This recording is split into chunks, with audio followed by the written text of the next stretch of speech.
On peut difficilement parler d'hypnose sans parler de PNL. Un PNL, c'est un terme un petit peu bâtard, programmation neuro-linguistique. C'est-à-dire qu'on a des programmes dans notre cerveau, donc programmes neuro, et qui se retranscrivent à travers notre langage.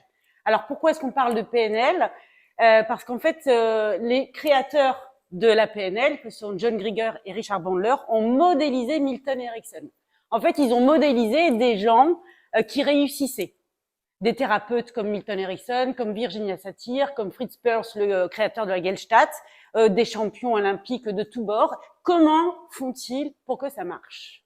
Et donc, ils ont modélisé et ils ont créé une boîte à outils, mais qui est en grande partie issue de l'hypnose ericksonienne. D'où, voilà, de temps en temps, si vous entendez parler de PNL, soyez pas surpris, c'est les deux faces d'une même pièce, en quelque sorte. Mais vous l'avez compris, avec Catherine, on est donc praticienne en hypnose ericksonienne. Donc, hypnose issue de Milton Erickson. Avant ce type d'hypnose, il y avait ce qu'on appelait une hypnose classique. L'hypnose classique, c'était une hypnose très directive. Il y avait des hypnos avec leur pendule. Ils disaient maintenant, tu regardes mon pendule et tu dors. Donc forcément, quand on a affaire à quelqu'un qui a un tant soit peu résistant, il dit, ton pendule, tu peux bien le mettre où tu veux, mais moi, tu vas pas me faire dormir comme ça. Et c'est le gros avantage, et en tout cas c'est en ça que Milton était révolutionnaire dans sa pratique de l'hypnose, c'est qu'il avait l'art et la manière d'amener tout le monde en état d'hypnose, et même les plus résistants. Donc en tout cas, hypnose classique, hypnose non permissive, hypnose ericksonienne, hypnose permissive. Après, on a d'autres types d'hypnose du type l'hypnose spirituelle. En hypnose ericksonienne, vous allez voir, on va vous dérouler rapidement les présupposés, c'est-à-dire les hypothèses sur lesquelles on s'appuie pour pratiquer cette pratique-là. Et dans les présupposés de l'hypnose ericksonienne, la ressource, elle vient du sujet, dans son vécu, dans ce qu'il peut observer autour de lui. Il a nécessairement la réponse à son problème. L'hypnose spirituelle, alors moi je suis aussi praticienne en hypnose spirituelle, c'est encore d'autres paradigmes. Là, on quitte complètement le champ de l'hypnose ericksonienne où la ressource vient du sujet.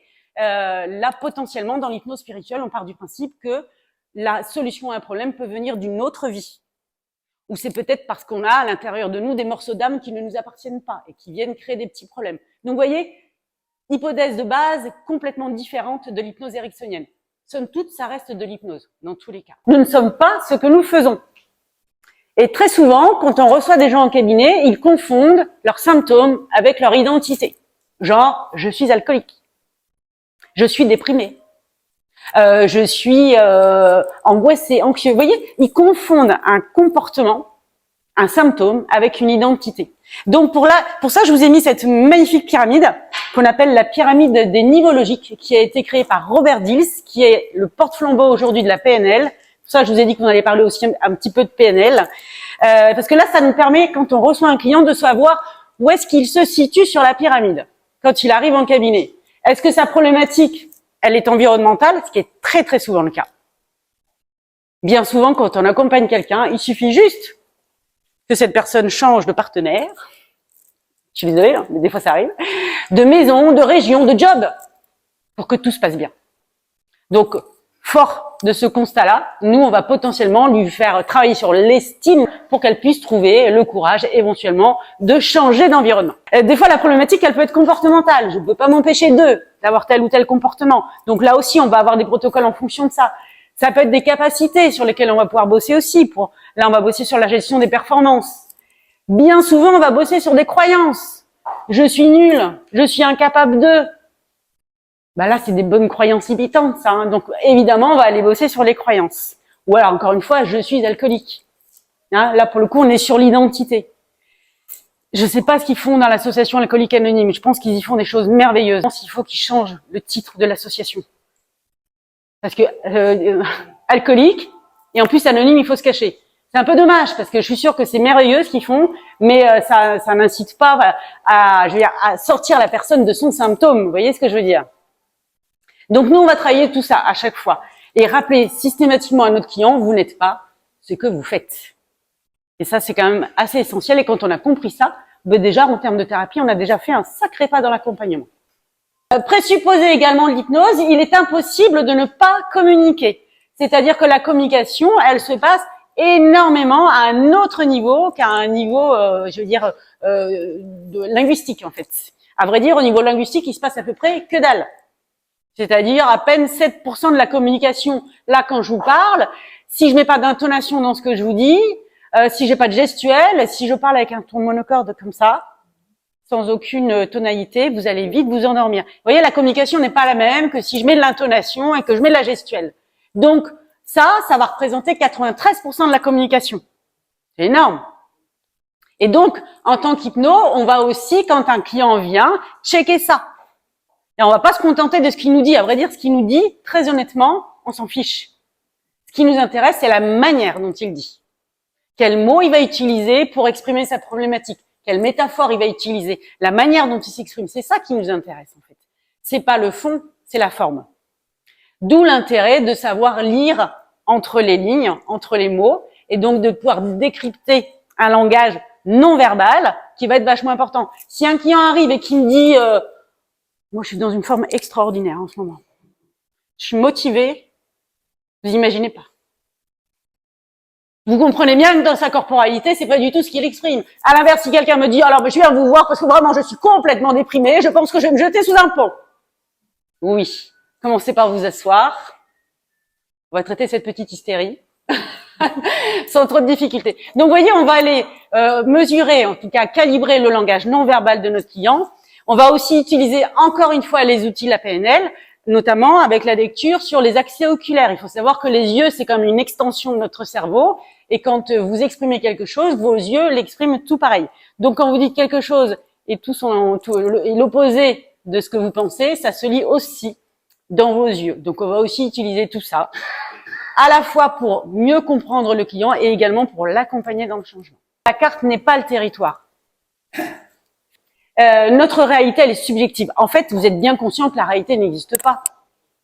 D'ailleurs, ça se trouve, vous êtes en train de rêver, là. Vous avez conscience de ça? Très chouette, hein? Un rêve lucide. Non, la réalité n'existe pas. En tout cas, elle existe et elle est propre pour chacun d'entre nous. C'est-à-dire qu'il y a 8 milliards d'individus et 8 milliards de réalités différentes.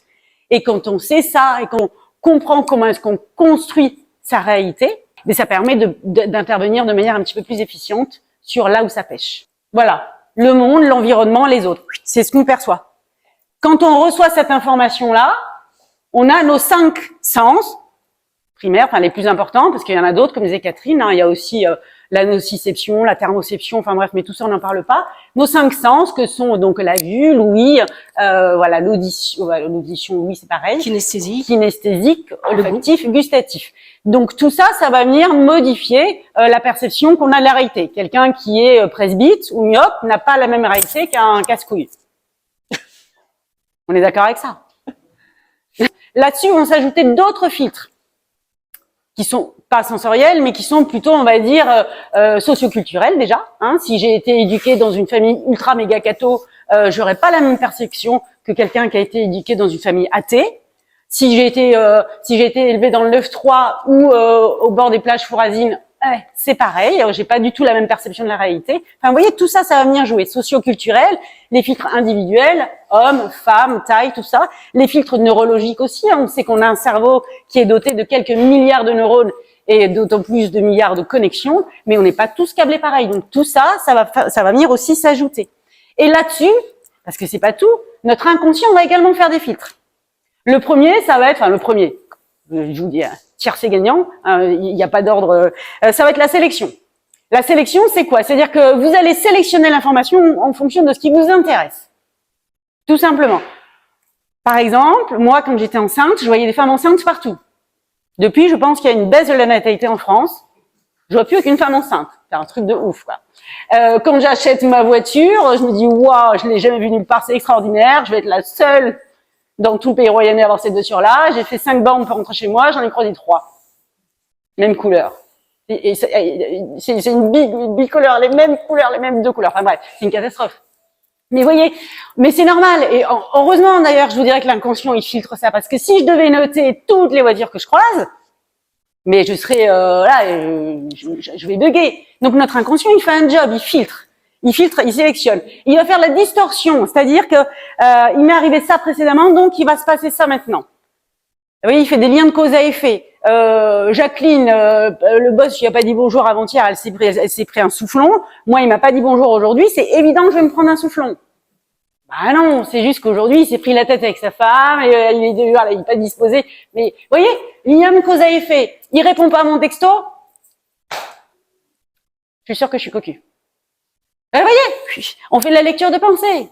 Mais tout ça, on le fait naturellement parce que notre cerveau, il a horreur du vide. Donc, il va aller faire ces petites élaborations. On va avoir aussi la généralisation. Je parlais tout à l'heure, là, par exemple, par rapport à une araignée, mais ça pourrait être un chien. Je vois un chien, une fois, j'ai peur, je mets en place une stratégie efficace. Je reste figé, le chien s'en va. Belle stratégie. Donc, depuis, à chaque fois que je vois un chien, je reste figé. Généralisation. Mais tant mieux aussi qu'ils généralisent. Imaginez si à chaque fois que vous ouvriez une poignée de porte, une porte, il faut que vous réappreniez comment marche le mécanisme, on s'en sortirait pas. Donc ces généralisations, elles ont du bon. Tous les filtres mis en place par notre inconscient, que ce soit la sélection, la généralisation ou la distorsion, ça a du bon. Mais des fois, ça déconne. Et c'est en ça que comprendre comment fonctionne notre client et faire en sorte qu'il fonctionne différemment, grâce à l'hypnose, ça va être aidant.